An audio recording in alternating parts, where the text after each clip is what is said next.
Este é um trabalho voluntário, sem fins lucrativos, que oferece livros gravados em MP3 para aqueles que não têm condições de ler livros impressos. Para ouvir este e outros livros gratuitamente na íntegra, acesse nosso canal e leia as instruções na aba Sobre. Este livro foi gravado para o uso exclusivo da pessoa com deficiência visual, não podendo ser comercializado de acordo com a Lei nº 9.610, de 19 de fevereiro de 1998. Sendo um médico treinado no sistema do Ayurveda, sinto-me pouco à vontade com a ideia de que existe uma linha bem definida entre os elementos físicos da nossa natureza e os mentais, emocionais e espirituais. Como todo pensamento e sentimento apresentam manifestações físicas na nossa fisiologia, fica claro que mente e corpo são verdadeiramente um só. Não obstante, talvez uma distinção útil possa ser feita entre a dependência e o vício do álcool, separando-se as experiências que são percebidas basicamente como emocionais daquelas que dão origem a sensações físicas bem definidas. Além disso, o termo vício do álcool pode ser distinguido da dependência do álcool pela presença de elementos negativos graves e claramente definidos na vida da pessoa que bebe, inclusive distúrbios no trabalho, problemas legais e financeiros e problemas familiares que frequentemente podem incluir a violência. A dependência do álcool, por outro lado, é uma categoria mais difusa, na qual a bebida atrapalha ou interfere de alguma maneira na liberdade da pessoa de aproveitar a vida, por mais insignificante que essa interferência possa parecer. Certa vez viajei com um amigo que gostava de beber vinho às refeições, como fazem milhões de pessoas em todo o mundo. No entanto, quando inadvertidamente entramos em um restaurante que não tinha licença para vender bebidas alcoólicas, pude perceber que meu amigo não gostava simplesmente de beber vinho no jantar. Em vez disso, ele não conseguia desfrutar o jantar sem tomar vinho. Quando percebemos que o restaurante não poderia servir a bebida, jantar ali tornou-se algo completamente fora de questão em virtude do genuíno tormento que isso imporia ao meu amigo. Simplesmente não posso comer sem beber vinho, ele se desculpou tristemente, enquanto procurávamos outro restaurante. Ele tinha uma necessidade inflexível e sistemática de beber álcool em certas horas do dia. Se o álcool não estivesse presente na hora das refeições, meu amigo sentia um intenso desconforto e precisava resolver a situação. Ao contrário de um alcoólatra plenamente desenvolvido, contudo, ele não ficava fisicamente doente quando o álcool era retirado, nem as circunstâncias externas da sua vida eram visivelmente afetadas. Apesar de o álcool desempenhar apenas um papel pequeno e específico na sua vida, ele era dependente de acordo com minha interpretação do termo. Ao contrário da dependência, o alcoolismo plenamente desenvolvido, ou seja, o vício do álcool, pode ser definido mais especificamente do que a dependência do álcool e ser identificado através de um número limitado de traços e características bem documentados. Primeiro, prioridade. A bebida é a base primária do dia do alcoólatra. Atividades importantes são reprogramadas ou sacrificadas em benefício da bebida, apesar das dificuldades que isso possa causar. Analogamente, o alcoólatra reconhece certas horas do dia em que precisa beber e faz os ajustes necessários para garantir que isso seja possível. 2. Aumento da tolerância. Com o tempo, uma quantidade cada vez maior de álcool é necessária para provocar os efeitos esperados. 3. Sintomas da privação.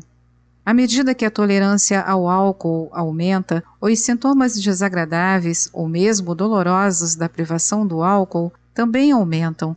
Esses sintomas incluem o tremor, a insônia, a agitação, a ansiedade e a confusão.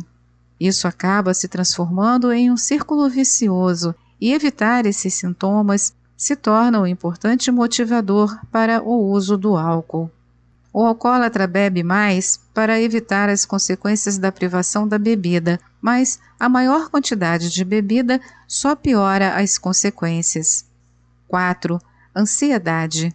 Frequentemente existe um desejo irresistível ou uma necessidade de um drink, especialmente quando se está sendo feito um esforço para reduzir a bebida. Mesmo estando com uma bebida nas mãos, um alcoólatra já anseia pelo próximo drink.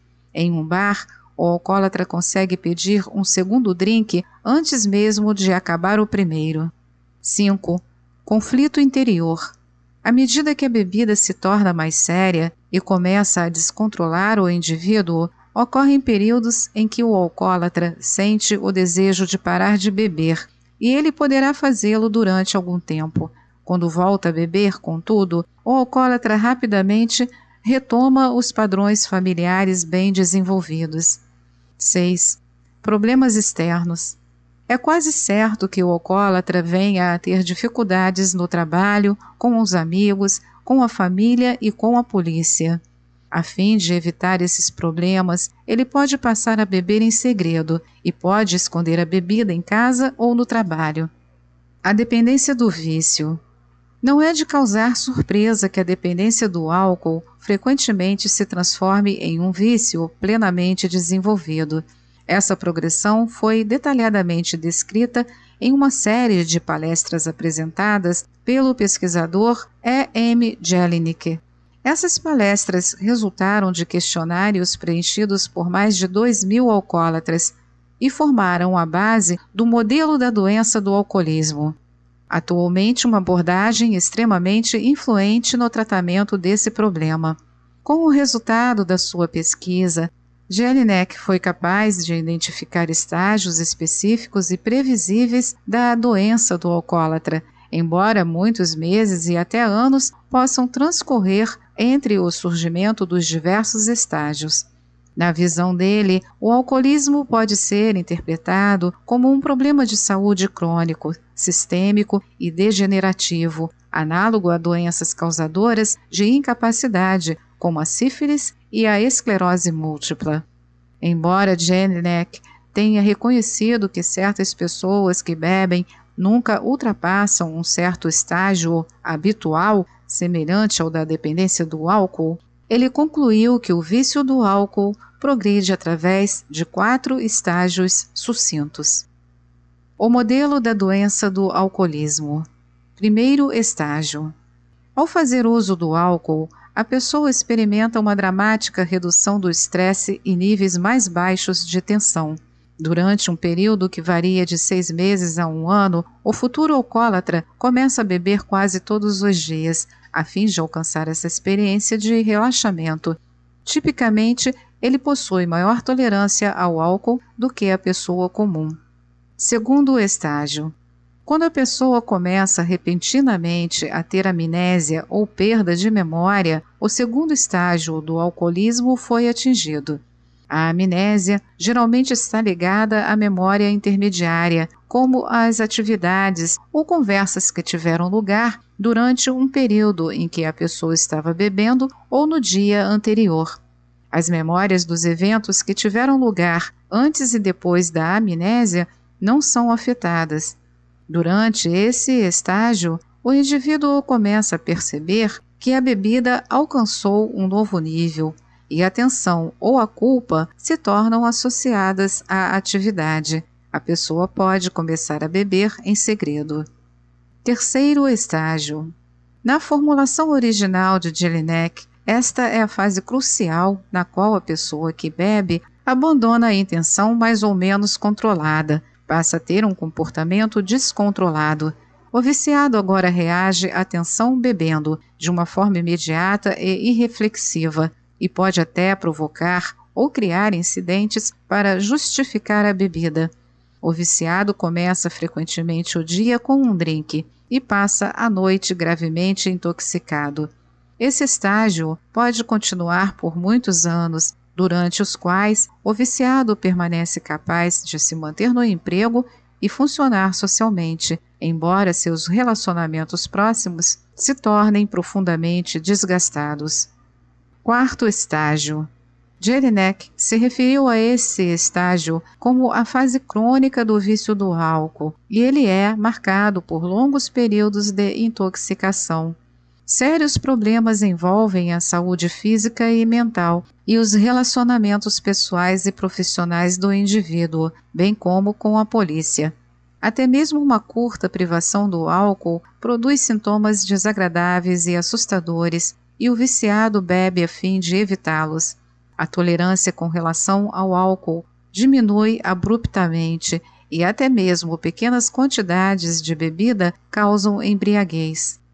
Durante o quarto estágio do modelo da doença de Jelinek, uma pequena maioria de alcoólatras, cerca de 60%, passa por uma experiência que possui importantes implicações para o tratamento bem-sucedido do alcoolismo. Quando essas pessoas chegam ao fundo do poço e se sentem completamente desesperadas, elas vivenciam inesperadamente uma nova consciência espiritual. Começam a invocar um poder superior que as erga das profundezas em que mergulharam. Uma pequena percentagem de alcoólatras até mesmo vivencia um momento de dramática revelação, semelhante a uma conversão religiosa, na qual reconhecem que estão nas mãos de um destino supremo. Em outras palavras, eles vivenciam uma espécie de êxtase. Esse fenômeno transcendente está tão bem documentado quanto os outros estágios da doença do alcoolismo. Talvez a doença em si pudesse até ser interpretada como uma tentativa equivocada de atingir esse ponto, uma descida ao inferno que precisa preceder a visão do paraíso. Com relação a isso, talvez seja proveitoso lembrar nossa discussão no capítulo 1 a respeito do viciado como um buscador mal orientado e citar uma carta do psicólogo Carl Jung, na qual ele cria explicitamente uma analogia entre o vício e o inferno. Ele escreveu: "Estou fortemente convencido de que o princípio do mal prevalecente no mundo leva à perdição a necessidade espiritual não reconhecida, se não for neutralizada pelo verdadeiro insight religioso ou pelo muro protetor da comunidade humana. Um homem comum, não protegido por uma ação vinda de cima e isolado na sociedade, não consegue resistir ao poder do mal, que é adequadamente chamado de demônio. Álcool, em latim, é spiritus, a mesma palavra tanto para a mais elevada experiência religiosa quanto para o veneno mais depravado." Se o trocadilho não parecer muito forçado, poderíamos observar que para um significativo número de pessoas, a solução espirituosa do álcool acaba por conduzir a uma solução espiritual para o alcoolismo. O filósofo William James, em A Variedade das Experiências Religiosas, escreveu que a verdadeira cura para o excesso de bebida é a paixão pela religião.